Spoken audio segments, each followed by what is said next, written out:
हाय नमस्कार मित्रांनो, मी पंकज पाटील आपल्या यूट्यूब चॅनलमध्ये आपलं स्वागत करतो। मित्रांनो, मी आज आहे डिसुजावाडी वागळे स्टेट ठाणे येथे सिल्वेस्टर हाऊस ए या सोसायटीमध्ये आहोत आपण।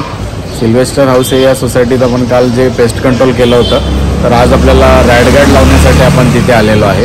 तर रॅट गार्ड कशा प्रकारे लावायचं, त्याचा काय उपयोग होतो, ते सर्व तुम्हाला या व्हिडिओमध्ये सर्व माहिती देणार आहे। सो व्हिडिओ शेवटपर्यंत पाहायला विसरू नका। तर मित्रांनो, तुम्ही पाहू शकत असाल भिंत आणि पाईप याच्या सहाय्याने उंदीर किती माळ्याचा टॉवर असला तरी तो वरपर्यंत जाऊ शकतो। तो वरपर्यंत जाऊ नये याच्यासाठी आपण रॅट गार्ड लावतो। आपण रॅट गार्डने पूर्ण पाईपला कव्हर करतो, अशा प्रकारे कव्हर करतो की उंदीर अजिबात तिथून वर जाऊ शकणार नाही आणि त्यामुळे उंदराला न मारता आपण उंदरापासून सुटका करून घेऊ शकतो। जेवढे सोसायटीत पाईप असतील त्या प्रत्येक पाईपला रॅट गार्ड लावणं अत्यंत गरजेचं आहे। तर चला मग जाणून घेऊया रॅट गार्ड कशा प्रकारे लावायचं ते।